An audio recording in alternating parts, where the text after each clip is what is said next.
We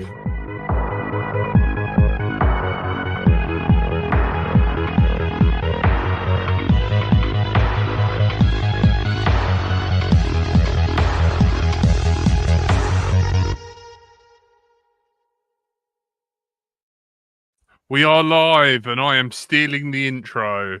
I was here first, Stephen. I know you are super enthusiastic nowadays after the romantic phone calls. No, not No, I don't. No. After the abuse and complaints of lack of enthusiasm and the beating. We were just till morale. We were just worried about you, mate. We thought this show has ground you paper thin, and you don't want to live anymore. No, it wasn't the show. It was very much the world and not the show. So it's all good. I feel yeah. But yeah, just to round that off, I like to look for kind of stories of positivity in drones, and then there's a wider world interest of kind of looking at drones. It started out being something that was massively creative and fun and a hobby to learn things, and I got a bit ground down. So I apologize if I've been a bit negative, but I'm trying to look for positive things that we can do with these fun little flying machines, and be a bit more upbeat about it. Well, speaking of that, someone who's really turned their life around, we've got the wonderful Shane from cine-drone, and the host of Drone is Life as our guest today. Say hello. Hello. How are you all doing? Yeah, and we've got everyone's favourite curry kitten. Hello. And the man with the moustache, Stephen. All right. And I'm Bright Until I Fly. Hello and welcome. Is it like stepping back into the past, Shane?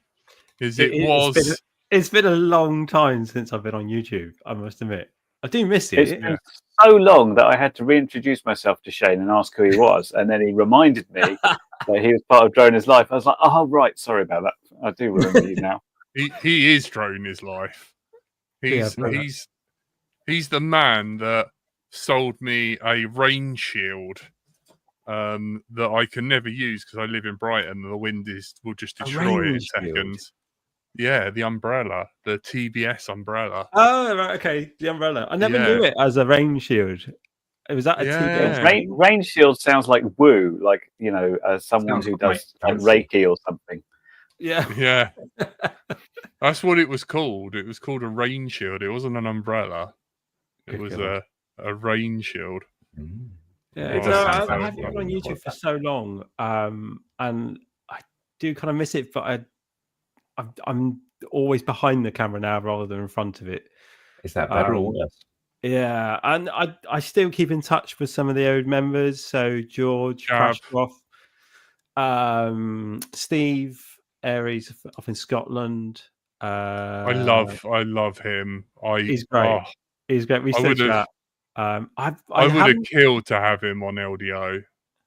I think he did say at one point after the live stream finished, he said that I think he was thinking about coming across, but I think he just got too busy with work. I think that was his problem. Yeah.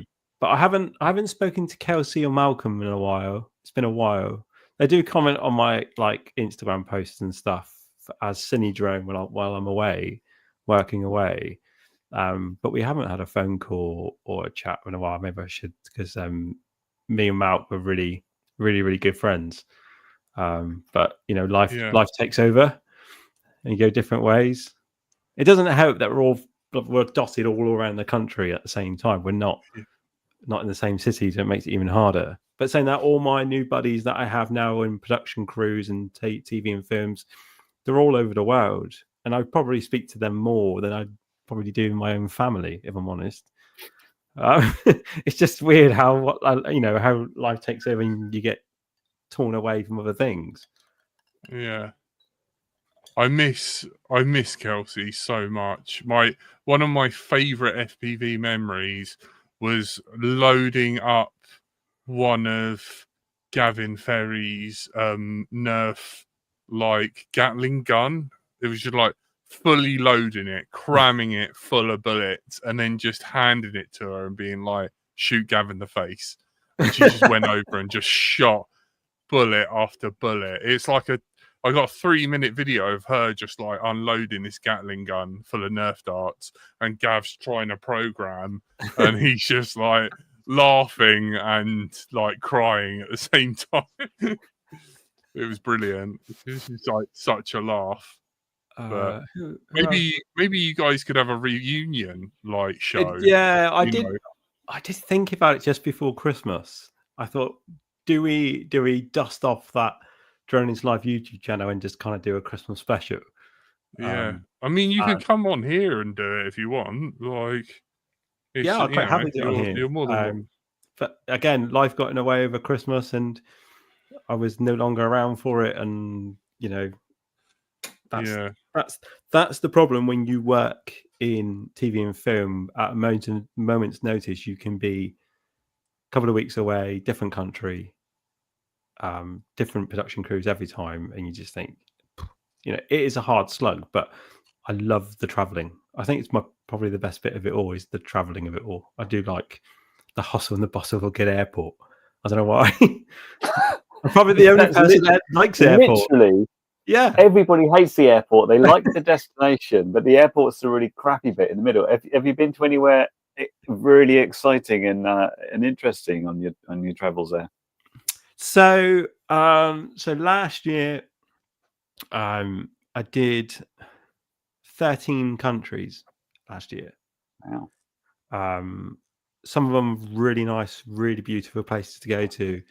A couple that really dreadful and had the worst experiences in my life. But it was for a TV program, so you kind of have to just see past that and shoot through it. Example, so we went to Morocco, and it took Jack, I don't even remember my wife Fran. You must remember Fran. Yeah. Great hair. I remember the hair. You remember the hair. So Fran does an awful lot. God bless her. She's my she does all the admin. She's a rock. Yeah, she's an absolute rock. And she also gets a lot of permissions for me, flying permissions from when I'm away or preparing to go away, because I'm too busy dealing with kit, so she can do all the kind of admin side. Now Morocco has an outright ban on drones. If you take a drone into Morocco, they take it, they confiscate it at the airport. It's gone. It can be sub 250, whatever. And if you're a hobbyist or a tourist, it'll go. They'll just take it off you, and you'll never see it again. I think they might now let you collect it if you're flying out of the same airport. They'll literally confiscate it, give you like a ticket number. Can't you ship it back to yourself at least? No, that is a dick move. It's interesting you mention it, because I was watching a YouTube channel where they're motorcycling through Morocco, and they've come down from Portugal and over on the ferry, and they said, "Oh, we're having to leave our drone in this locker because there's an outright ban." I was like, "Really? Is it that way? You can't just sneak it in or something?" Is it? No. So when you fly to Morocco, so we flew into Tangier, and then the program we were filming, we ran all the way down the entire length of the country and flew out of Marrakesh. We did Casablanca and all sorts. We just did sort of north to south. It was beautiful, and it was, we had to. With Fran's help, she, or actually all of Fran's help, she applied. We had to apply to the Ministry of Defense in Morocco to get my drones in, and then they had to do a complete security and background check on me and everything. So when you get off the plane in Morocco, everybody and every single bag you have, whether it's carry on or it's on hold, gets scanned. It takes you hours to get off a plane in Morocco. It's a tiny airport, but it would take you about 3 hours. Well, actually, we were there for about 4.5 hours to get off the plane, get everything scanned. And of course, when I picked up my all my kit from hold, a massive great flight case, and it was just around the different drones, FPV drones, Mavic 3s and Spire 3, and then tried to walk through security with them. They just absolutely, all these security guards just went nuts. And then my fixer was there. We have a fixer who's obviously native. Come over, and he was like, "Oh no," because he was speaking to him in Arabic. He's like, "No, they got permissions." And then we got took to a side room where they went through all the paperwork, all the permissions, and they phoned up and checked it all. And then we had to do our carnet, which is to be able to import it without getting any taxes on it. And they literally sat there, and I know word of a lie, they went through the whole list and checked every serial number, every battery serial number, every SD card serial number, controller serial number, and ticked it off the list. And if there was anything left out, it got confiscated. Did they take anything? Did you manage No, to? no, I have everything listed down to goggles, goggle batteries, SD cards, everything. So anyway, like 4.5 hours, we'd get through the entire production waiting for me on the other side, and off we go, and we start filming. But prior to that, we had to apply for permissions for every location we were going to be filming at, like throughout Morocco.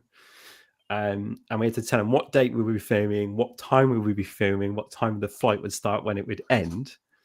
And every time we went to take to the air, we had to phone the police, phone the military, and then phone the governor of that province. And then we had to wait an hour for them all to turn up so they could monitor the flight.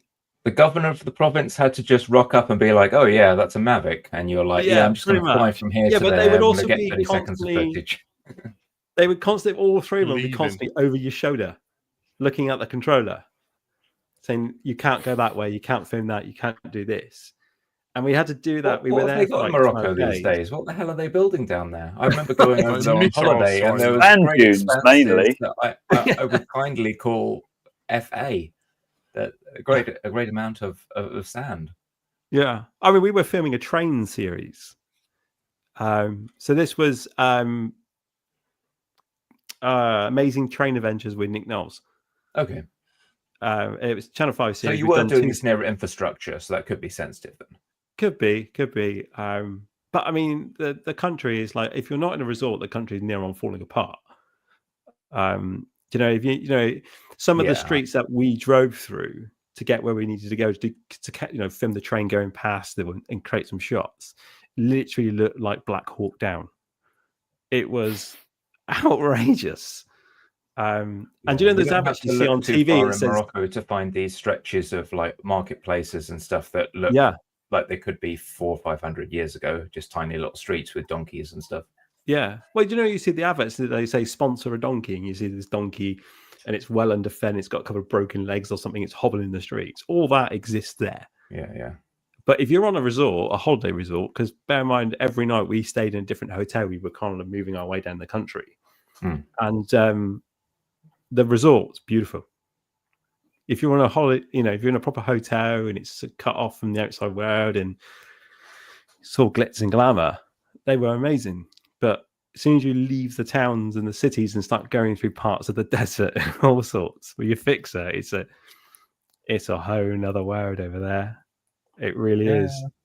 So you kind of expect from a layperson's point of view that, don't worry, it's TV production and production companies handling this. But I guess as you're your own company, so they just expect you to handle it and turn up and be able to film somehow. Is that sort of case? Yeah, absolutely. They were covering the costs for the permissions and the application forms and things like that for our fixer, because before we got there and we gave him a schedule of where we're flying and what days and what time, he physically had to go and visit the council, the local council of that area, and put a permission in for every single one.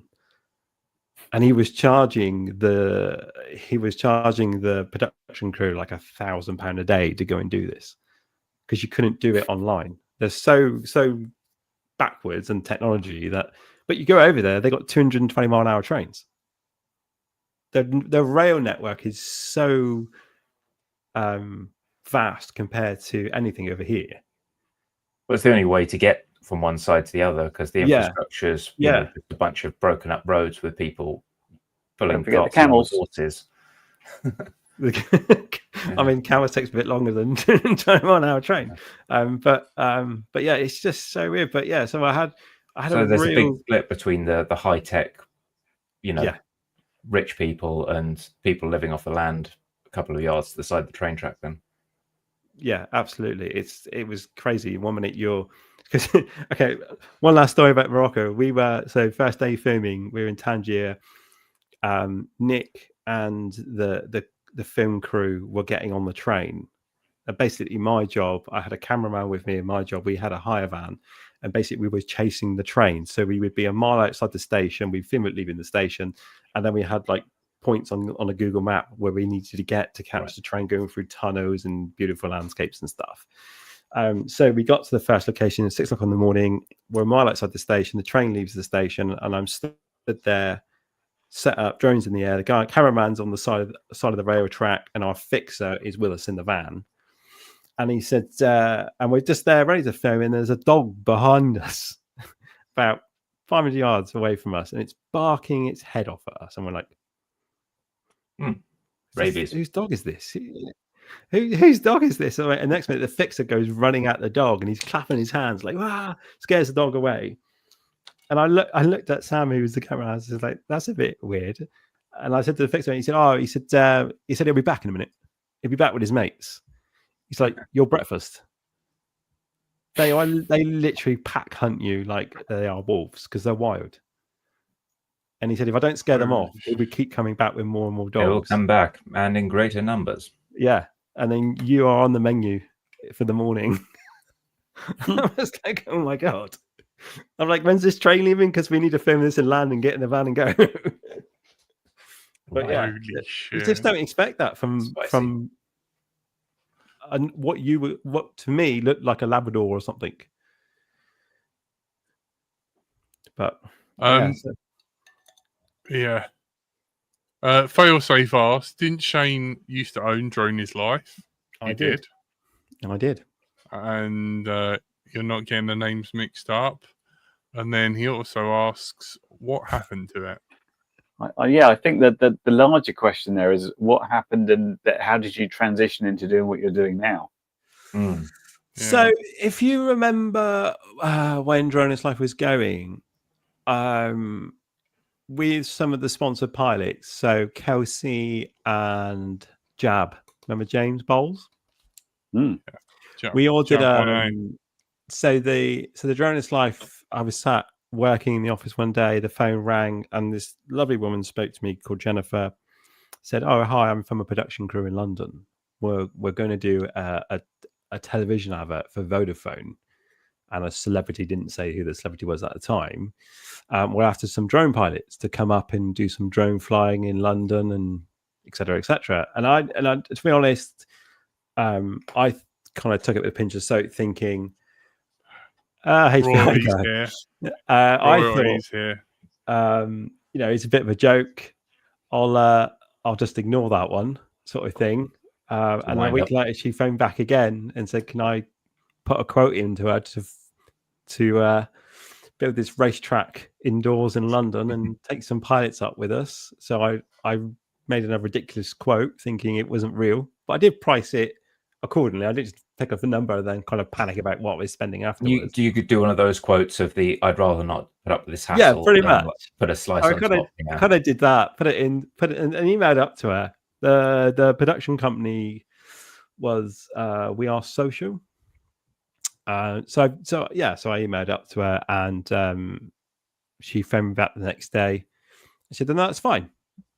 Can you do it? Can you be ready in 2 weeks?" And I was like, well, kind of. It's a lot of money. I kind of need paying before we do it because I quoted thousands for it because they wanted it an awful lot.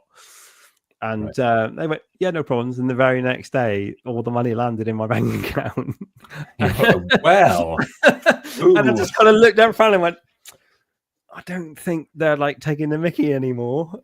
And my workload for it would just went through the roof. I just, to be honest, I've never been so stressed in my life. And then only then did I speak to James about it. And I spoke to Kelsey about it. And I said, "What are you doing on these couple of days? Do you want to come down to London and do some filming for Vodafone and a celebrity?" Was that the advert? You keep saying a celebrity. Did the celebrity turn up, or yes, Okay. Celebrity turned up, or Okay. celebrity turned up. So the celebrity was Lewis Hamilton. Right. So we were up there. We created this TV advert for them, and it was to launch Vodafone's 5G. And like everything, we filmed in like middle of the year, and it didn't go live until I think it was like November later that year. So it was a good 6 months, I would say, between filming and it going live. By that point, nobody could say anything because we all signed NDAs and stuff. So we were like, can't really say anything to the world. And then when it did come out, of course, it all went mad. But it's just one of those knock-on effects. You do a bit of work for one production company, and the next minute the phone keeps ringing from production. Goes, oh, can you do this for the drone? Can you do this for the drone? And it goes on and on from there. And every time you go on a shoot, you're with different production crews, you're with different production managers, and they just, you keep telling them what you're able to do with the drone, and it blows their mind. And then next minute you're being recommended to somebody else. You're going with a different channel. So that's how I got into it. What happened to drone? Shane's frozen. No, he's back. We had a lot of problems. Start again. We lost you for a couple of seconds. You froze there for a moment. About 20 seconds ago. Which point? When you what happened was... I've lost everybody. Oh, you're solo, mate. We're still here. We're embiggening you because of the importance of what you're saying. All right, okay. So during lockdown, we had a lot of problems. Technically, we didn't have a lot of problems to start with. We were sold out in a couple of days when lockdown happened. When it first happened, I just couldn't get enough stock fast enough for people. And then we had all this, and we thought, great, this is brilliant. This is what we need in lockdown. People are at home. People are bored. They just want to get on and build some drones. And then, like I said, we were sold out on big items, small items, everything. And I was ordering more. And then about a month later, I just woke up one morning and I just thought, I didn't think anything. I looked at my phone and I had PayPal claim. I just thought, that's a bit weird. And then I looked at it and it was like nearly £900 because it was somebody that had ordered a pair of goggles and a air unit as a package. They were like $899, weren't they, for the V2s and an air unit or something, or 2 air units and a V2s, something like that. And didn't think nothing of it, put all the evidence in, just carried on. And then the next day, another one came in.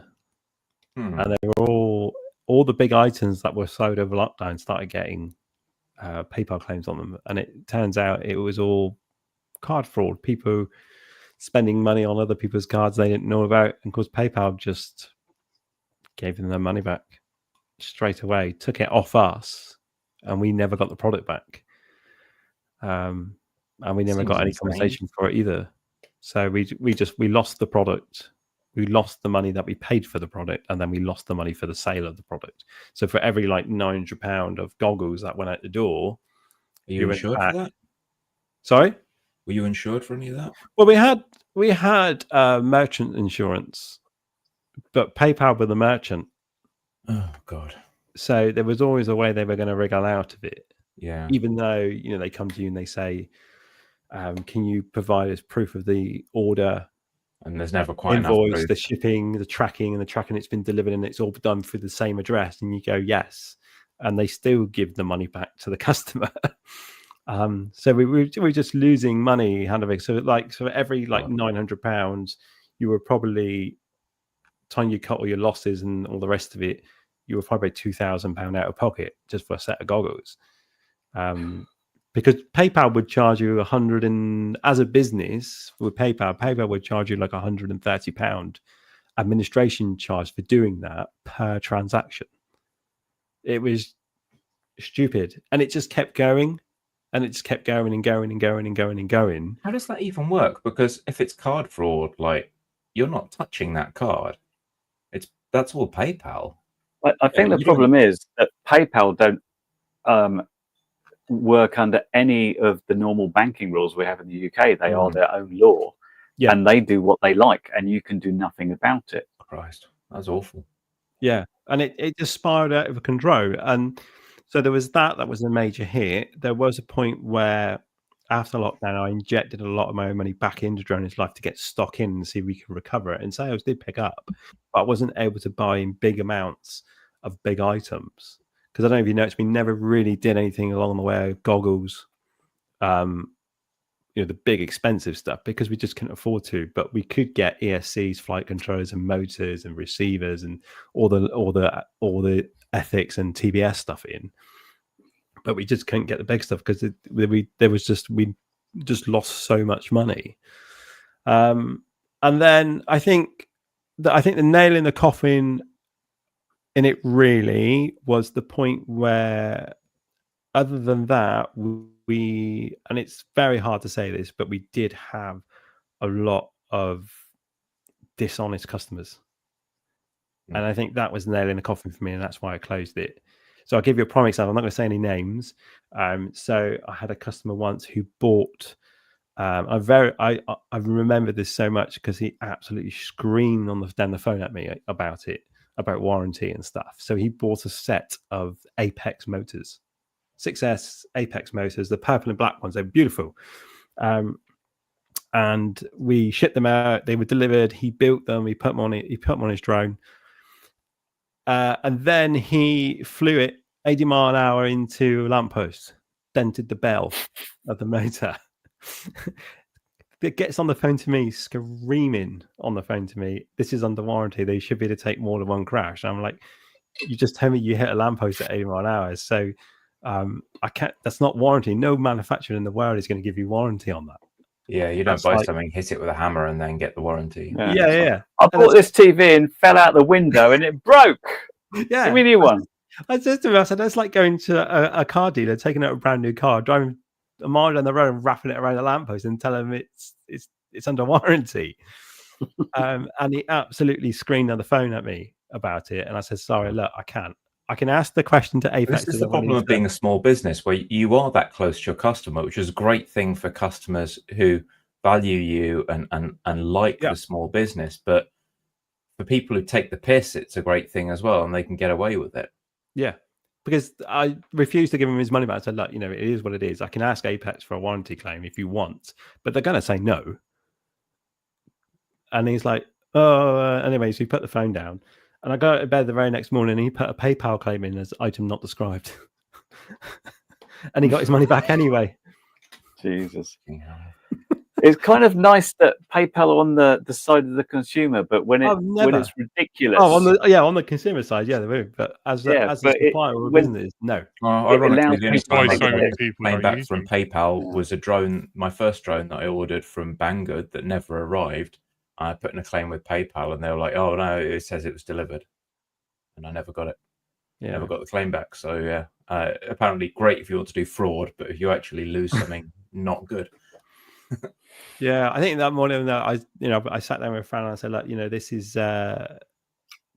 this is costing us more than we're making out of this now. Because we don't make anything off the YouTube channel. The numbers aren't big enough, are they? So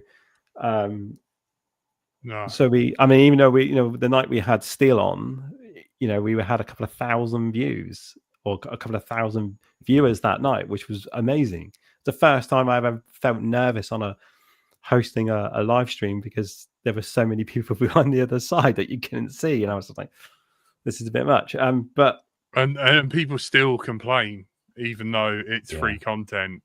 You're like, but on the great YouTube landscape, like someone just has to do the most facile, dumb thing if they're an influencer and they've got like a bunch of kids following them, and all of a sudden they'll get a couple of million views. So you can try really hard to put like solid content in there. It takes a bunch of research and a bunch of time and planning, but it's I think the most views I've ever seen on a drone video is on TikTok. There's a guy on the back of like a P&O ferry with his Mavic Mini.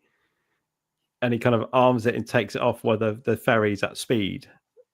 And then because the wind, it just takes off and it's kind of, he's on the back of the ferry. It's kind of lands straight down into the wake of the ferry. but it's like millions of laughing emojis or whatever on it. So he clearly got the cost of his drone back through TikTok. Did he really though? Because you have to, like, the numbers are ridiculous on that, and you have to be monetized. Yeah. So I put I don't even remember. So back when we were doing Drone Life, I used to do all sorts of silly posts on Instagram about products and stuff. And I don't remember I had designed and 3 resin printed moon boots, the fingers, all the finger dancing stuff.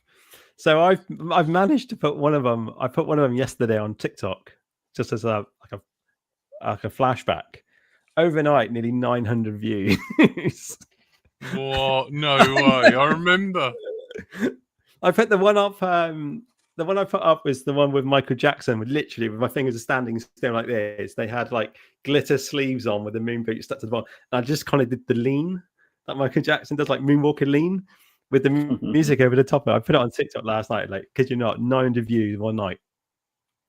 I'm not on TikTok. I still remember it. Oh, no. TikTok works in a weird way. According to my daughter, who's young enough to be on TikTok. P.S. If you're an adult on TikTok, you may need help.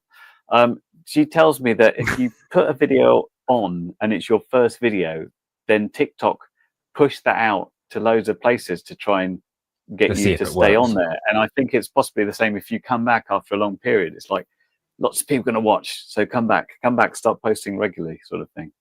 It's a weird little algorithm. It's not my first video on TikTok at all. I put some real random rubbish out on TikTok.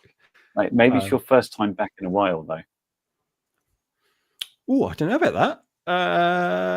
You're a regular poster on TikTok. You may have a problem. See, Fran will say to me, "I'm too old for TikTok." She'll tell me I'm too old for TikTok. However, she will watch TikTok, but she watches it through Instagram Reels. Because people on Instagram just take TikTok videos and repost them on Instagram Reels, and then say, "I'm too intense." Not on TikTok, but I occasionally just randomly doom scroll on Instagram and seeing the same old crap. Yeah, it's the same thing. I'm just like, you might as well just go on TikTok. It's the same thing, but it's first source on TikTok and then repost. And she wouldn't have it. She wouldn't have it to be. But yeah, she says I'm too old for TikTok. Do you know what skibbity means? No. Yeah. I tried to watch an explainer on brain rot, and I'm glad I'm not part of that. I just rot in general. You know what TikTok is best for, don't you? It's when you're sat on the loo. That's it.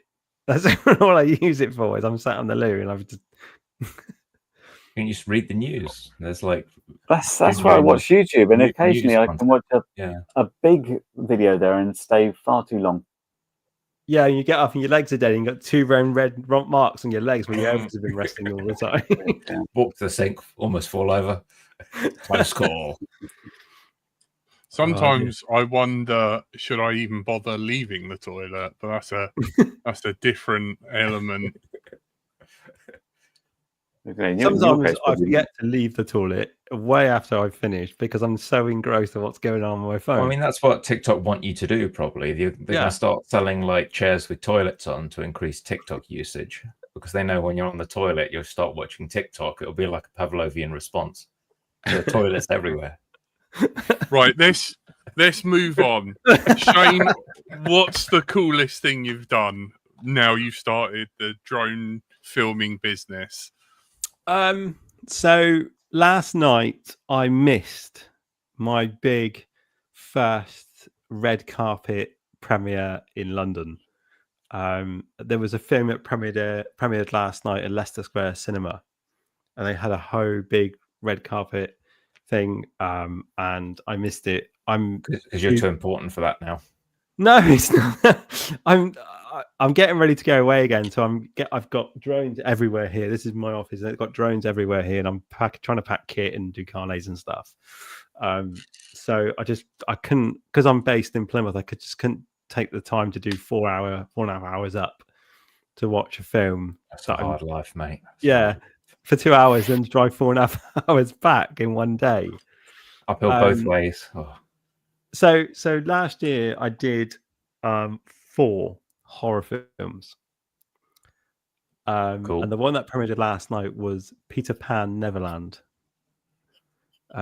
So some lovely director called Scott, who's brilliant. He has worked out all these Walt Disney characters are coming out of copyright. Oh yes, and they're like the Winnie the remaking Pooh them into thing. horror films.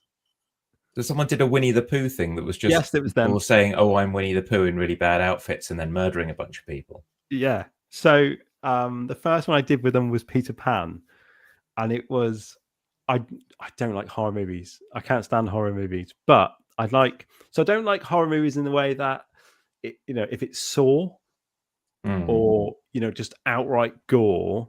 But I love sci-fi horror, so I like Aliens, I like Predator, things like that. I love all that stuff. Event Horizon, motherfucker. Oh yeah, Event Horizon, classic. Sorry, love all that, but oh, I don't. Everyone forgets it. Everyone forgets Event Horizon. I'm sorry. I'm sorry. I'm in a tree and I'm throwing my bananas at you. I'm sorry, Shane. Anyway, so horror. Sorry, my very quick Event Horizon. We went to see it at the cinema.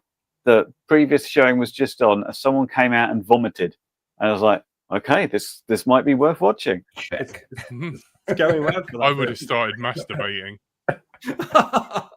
Goes without saying if you're in the cinema. Someone else would have vomited. It would just be a cascade effect. Yeah. They want to see real horror. Oh. The problem is that real horror is just like it doesn't look real when it's on set. It looks dreadful. But then this looks like a bunch of sticky sauce flying everywhere. Yeah, exactly that. So we did this Peter Pan, and I did cinematic, normal, kind of a Mavic 3 or Inspire 3 cinematic shots. And then I said to Scott, they were trying to film the girl running down a corridor. It was set in an old abandoned school, and it looked a bit like Harry Potter kind of world, that kind of size building. And they were trying to film this first person view shot with the camera running down and chasing the girl with like numerous amounts of rubbish all over the floor, generally body parts from other victims. And I said I've got a drone with me that's protected propellers, and we can stick a Komodo on it and stuff. Basically, it was a 5-inch Cine-Whoop QAV Pro Lumiere one. I think that we can stick a red on that and a light or whatever, and we'll use the drone down the corridor with this school. And he was just like, yeah, okay, let's give it a go. And then literally it was just like two Director or DP? Sorry? Director or DP? Both. They normally were like glued at the hip, those two. The director was a guy called Vince Knight. But he's also worked with I think he's worked in Top Gear as well. So we created this shot, and it was just like, that works, that's great. And the next minute I'm just being used everywhere. And then I get a call back to go and do another horror film with them. So I do Popeye. Popeye, all right. Nice. Are these real? When you say you don't like horror, these sound almost like parody rather than horror. When you say Peter Pan and Popeye and things. Oh no, they're like full on. How many people can you kill? All right. In one movie, and they're actually doing another film this year. They're in the middle of planning. It's called Pooniverse. So it's the third film. That's my life. From Winnie the Pooh. It's the third. It's the third one. And they're going to go for they said they're going to go for the world record of the most kills in a film. Oh, that's a lot. Yeah, so it has to be like decapitation or something from the insides needs to be put on the outsides, or limbs being removed. Because I said to myself, surely you're in battle with Hot Shots, where he's just doing a count kill with a gun. Yeah. That's like $200. And he's no, the Guinness Book of Rules states it has to be literally decapitation or something from your insides on your outsides. Right. A lot of people, and they haven't gone for Mickey Mouse and Steamboat Willie, because that's out of copyright. But just that particular version of Mickey Mouse, you could use that. He can talk now because we hit another milestone in public domain. So you got the ability to talk, I think. And was it Bluto the dog came in public domain? There were a couple that dropped at the start of this year. I'm sure Scott does not need any help in creating these films. There's a few things that came out in public domain because it obviously it's just a moving target now. So you're going to be seeing all of the Disney back catalogue year by year start to pop up in public domain. So Disney moved to extend their copyright. So I think they did. Oh, they did for a number of years, and they pushed it so hard. But they've just run out now. Well, they didn't just run out. They twisted the law so hard they got a bad reputation from lawmakers for basically taking the Mickey. And they've effectively stymied their ability to do anything more in future. There's a couple of videos on YouTube you can watch, but they've pretty much twisted copyright law to breaking point in order to hold all of their assets under perpetual copyright. And they got it up to almost 100 years, I think, but 100 years isn't forever. So you're seeing stuff from the 20s start to pop up again in public domain. Because we did Piglet as well. We've done Piglet last year, and the last one we filmed was Pinocchio. They made this wooden robotic, like animatronic kind of Pinocchio. And I'm not even going to tell you how he kills people with his nose, but it sounds like a lot of fun. It's quite terrible. He doesn't sharpen it and stab people, does he? It's got like an electric pencil sharpener. But yeah, I mean, I don't know. I mean, Peter Pan was the best one. I think is the most realistic one. But working on horror films is working on night shift, because everything's filmed from, we start work at 4 o'clock in the afternoon, you finish at 6 in the morning. Everything's in the dark, either sunset or the dark sort of thing. And in this school where we had 2 rooms in the school, we had a couple of rooms. One was the kit room, one was like a canteen room because they put catering on, and there was makeup and wardrobe rooms and stuff. When I was trying to go back to the kit room to get Blyfield batteries and stuff, there was just body parts laying on the floor that was falling over because you could hardly see anything. And I'm like, Stefan, I was like that, and you kind of look down with a torch and it'd just be a foot just sat on the floor, and it just like scared the living crap at me. Every day, I knew it was there, but every day I'll just put a torch down and just see somebody else's limb on the floor with fake blood oozing out of it. You're enjoying your work at this point. Other than that, I think the only other coolest thing I've ever done is, so I am Sam Fender's drone pilot. I go everywhere with Sam Fender on tour. Sam Fender. Who's Sam Fender? Oh. So Sam Fender is a Geordie singer. I see, when I first got asked as a job, I went, "Who's Sam Fender?" I have no idea who Sam Fender is. Yeah. And when you look up his songs on Spotify or Apple Music, wherever you are, you'll know them because you would have heard them at some point in your life. Been in car commercials and stuff, and it's just in the background. I don't know, if I'm honest. But I do all the high aerial stuff using a Mavic 3 and stuff at stadiums for him. But then I also do on stage FPV work for him as well. So we literally get in and out between all the band members on stage, circle them, and then go out and do sort of crowd surfing. And we're literally live streaming that to the iMags on the side of the stage. And it's actually done all with this little guy. Ooh. Ooh. Say what you see. I see there's Crossfire on there. Sorry, because we do an audio only. Certainly. So please explain.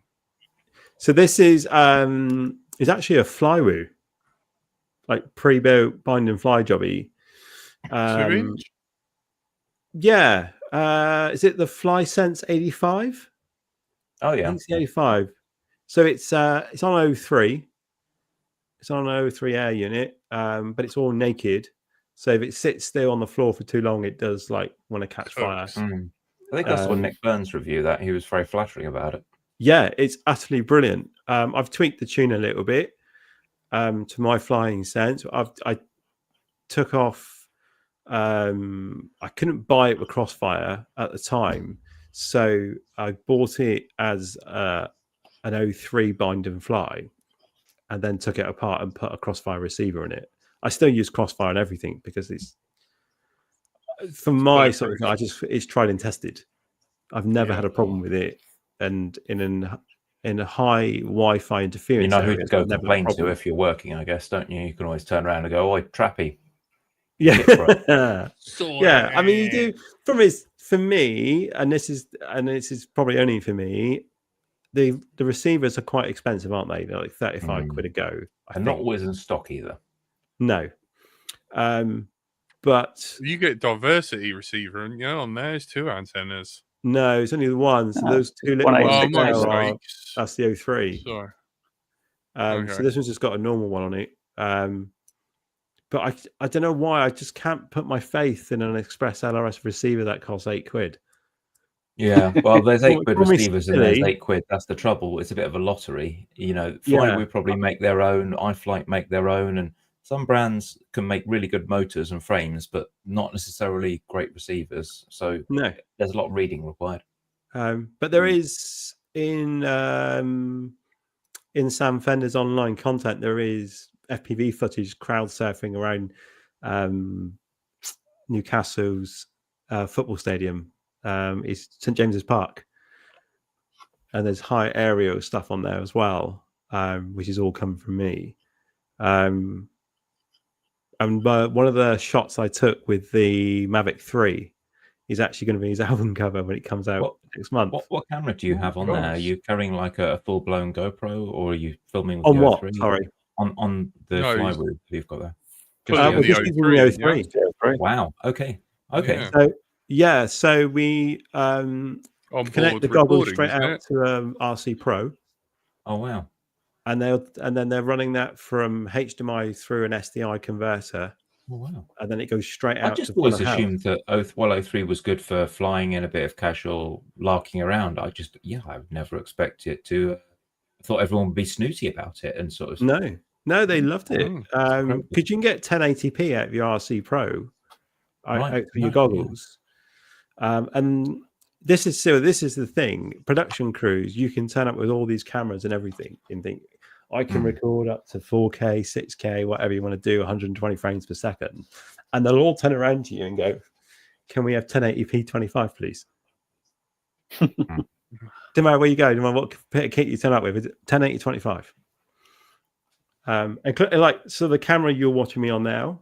So since Drone's Life went, I haven't had a webcam or a digital SLR to stream off for years because I've just never needed to have them. So I'm actually using one of my production cameras now to do this, and I've had to scramble around all day trying to get cables to get it into my PC.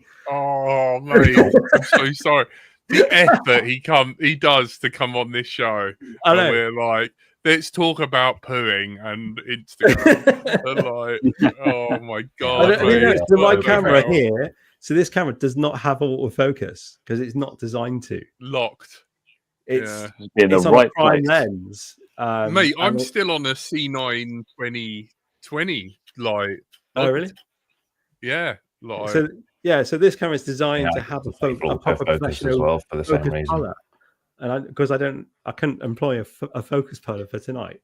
I should have put the effort out and got one really. One question I've always wanted. I'm about to lean back. Are you ready? Have you sound conditioned your wall? Have I what? There's some passing on the back. Is it foam? Yeah. Sound. No. So Fran made this. So basically, she's designed the pattern. So talented. And the pattern is tacked to the wall, but the pattern is 2x1 timber. What? And then painted the whole thing. It's like a dark charcoal color. It's a cool background. But it's the entire light just breaks across it. Yeah. I don't know if I can show you. For our audio listeners, there is an interesting diagonal arrangement of lines on the wall, catching some relief light from behind Shane. I thought it was like done with foam and stuff to No. so you didn't have a like flat wall, so you could, yeah. Have you never heard that? Like sound conditioning, it's like, Yeah, mate. you know, Yeah, like, I know what you mean. yeah. But no, Fran designed that, and she made it and painted it. Nice. I've got a slightly more drone-related question. Go on. So, obviously, without revealing any details that you don't want to, how do you know someone going into this sort of field that you're setting your rate correctly? Because I presume it's a day rate you do or something as like a per shot thing. And do you ever get worried that like somebody might just like undercut you if they don't know like they're a new pilot, or is it all about the reputation of what you've done before? I mean, yeah, everything I work on is day rate. So I have a day rate for my services. Then you also have another rate for your kit hire.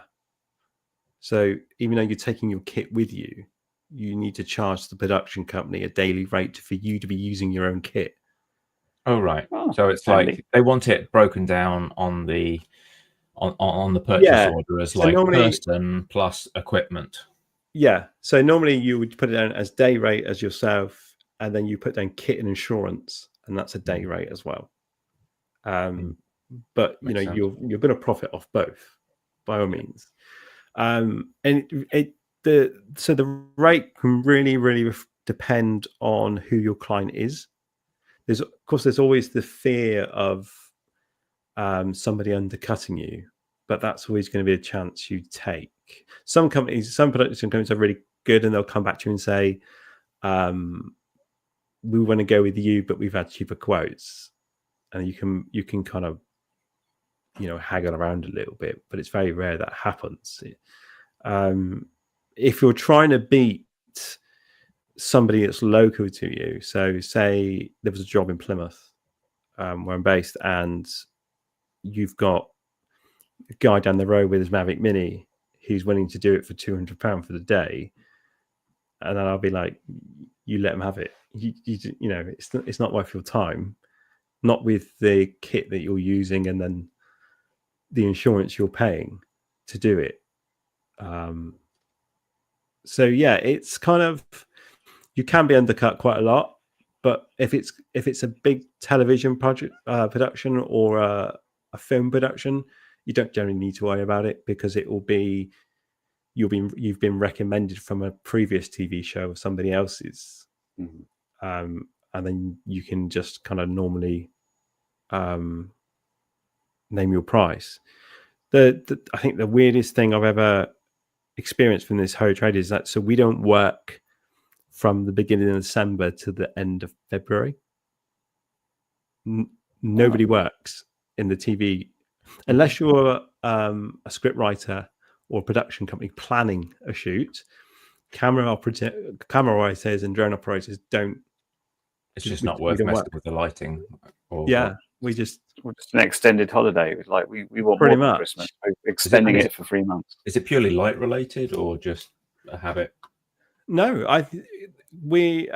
so it's taken me and Fran quite a while to get used to this of work drying up kind of close to Christmas and then getting nothing for like 2 to 3 months, which is just bizarre. And then when I speak to everybody that I've worked with, so I actually know quite a lot of guys now from Top Gear production crew and World Sailing and all the rest of them. And when I speak to the camera guys and say, you know, you got any work? What's going on? And they're like, I'm on holiday. Everybody goes on holiday over Christmas. 9 times out of 10, everybody who works on TV are out of the country for Christmas. I spoke to a lovely girl who was the production manager for the Peter Pan stuff.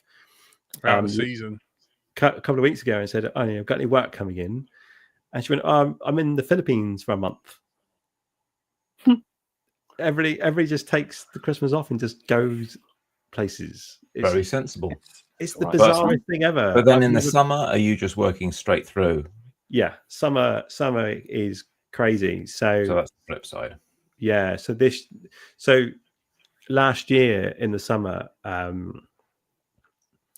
I did. There was one section I flew out Gatwick and I did a week in Slovenia, and then straight after travelled down and did a week in Croatia, and then flew home on a Saturday night. Drove from Gatwick back to Plymouth, unpacked all my kit, put all my clothes in the wash machine. Fran obviously washed my clothes and stuff, repacked my kit, and then the very next day, with Fran, drove back to Gatwick and flew out to Italy for another week away there. And it's, you come back and you find that when you're on shoots and you're away, people will be phoning you and say, "Are you available for the next couple of weeks to do this, this, this, and this?" It's bizarre. So next week we're going out to Italy next week. It's not work related next week. We're actually going out to buy a house out there, and I come home sort of next Friday, and then Sunday I'm off to Qatar to start doing filming for Formula E. Yeah, electric series. So yeah, it's actually the work's actually started off earlier this year than it did last year. But last year I was come sort of mid-February, I'm climbing off the walls, being utterly and totally bored.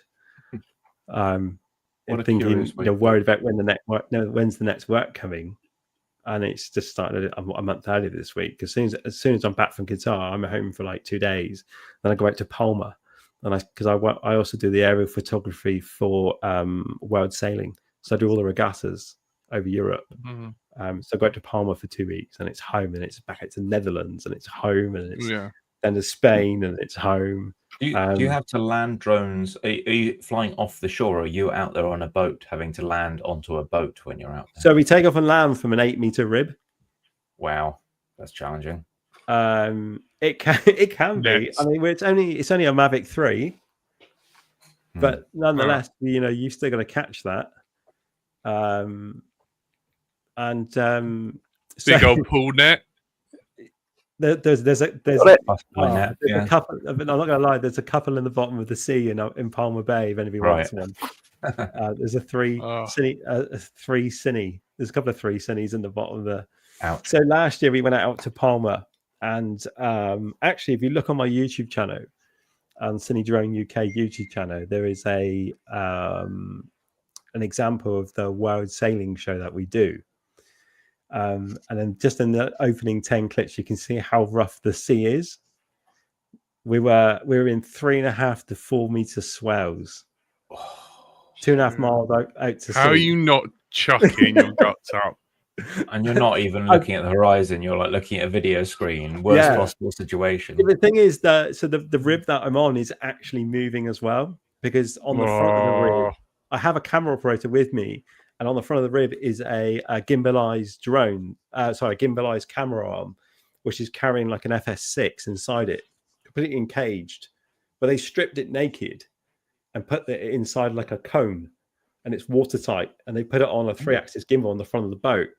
So once the drone's up and the regatta starts, the race starts, the rib is actually going upwind with the boats. And then they come back downwind with it as well. So I'm drone in the air, flying, tracking, trying to pick out different numbers of sails that the director's asking for. And so's the guy. Desperately trying not to hurl at the same time. Yeah. And I kind of look down and I'm just like, oh my God. A couple of times I got close to being sick. But so last year in Palma, last March, it's really rough when the guy that came out with me. So the first day out there, my director came and said, "Look, you're my only cameraman here today. You're my only asset on the water. Or the other camera company who has all the gimbalized cameras and on the onshore cameras, they're running a day late. So everything's on you today. Get out there." And I was out there for like 9 hours. Record as much as you can. And these waves were huge. And I said, I need somebody to catch the drone. I can't keep my balance on this boat and catch the drone at the same time and control it. It's just impossible. So they gave me a lovely guy called Will, and he actually works for World Sailing, and he used to be an Ilka sailor. So he's used to sailing. He got sick that day and was thrown over the side of the boat. So an actual sailor got sick in a boat in Palmer Bay, and I was just like, Oh. I can't watch him being sick. I'm going to throw up. Oh my god! But we got to the point Shane. where trying to catch the drone was impossible. So we were waiting for the rib to rise to the top of the wave. So And we then were grab waiting it. for the rib to come up to meet the Mavic to grab it rather than bring the Mavic down. Oh my word! Oh, Kudos, man! A round of applause Yeah. for your efforts with drone calling. Some epic work. right. Unfortunately, we've run out of time. There was one question. If you can answer it in 2 minutes, Go on, it go. was: what advice would you give to anyone getting into this? What qualifications you need? Like, what do you think helped get you started? Just quickly. Qualification you need to get as many as possible. So give you an idea. So I have CAA A2, I have GBC at OSC, and then for the EU, so I've got EASA A1, A2, A3, and LUC. Yeah, I mean the kit is the problem with it. The kit is off the chart. The amount of money you'll spend on kit is ridiculous, but you need to price it accordingly. And just get yourself out there. I don't really think Instagram and YouTube do you justice when it comes to getting a job. And you were saying earlier, don't obsess about the camera tech. Yeah, people don't are obsess happy with the with camera. their You'd be 1080p surprised how much speeds. directors will actually take a GoPro and an O3 Air unit without any complaints whatsoever, because 9 out of 10 you'll turn up and they just go, all they want is 1080p 25. So don't worry about 4K, 8K, 6K. It's just not worth it. But you just need to, it's hard to get into it. You need to plug away there. And it's basically, the main thing is being in the right place at the right time is what it takes. And once that happens once for you, the sky's the limits from there. That's the awesome. I think that's the gist of it, really. Yeah, that's great. Thanks. Thank you, Shane. It's been an absolute pleasure. No problem. I knew you've been busy. That's why I hadn't been in touch. And then I needed something, and I'm glad I reached out and chatted to you. And I knew that I missed you, but chatting to you for an hour, I realised how much of a big hole, like, I had for you and Drone is Life. You've always got friends as LDO. We're always here if you need us. Well, we need to do the Drone is Life reunion on your channel. Then we need to do it on the LDO. Get Kelsey and Jab on. That'd be really good. Stephen, clearly Stephen needs to come. But yeah, I think there'll be a lot of fun times if he could hook that up. That'd be good. Yeah, no worries. We can definitely do that. Yeah. Unfortunately, that's all we got time for. We've been joined by everyone's favourite Curry Kitten. Goodbye. Shane from Drone is Life / cine-drone. Goodbye. The man with the moustache, Stephen. Thanks, Shane, and thanks our wonderful Patreons. And of course, like Stephen said, our show would not be able to carry on without our Patreons. If you got a couple of bucks, me and Cole do a bonus podcast every month. If you can, it really helps us out. We really appreciate it. I've been Brighton Tyfly. You've been listening to Let's Drone Out. Thank you. Good night. Bye. Bye.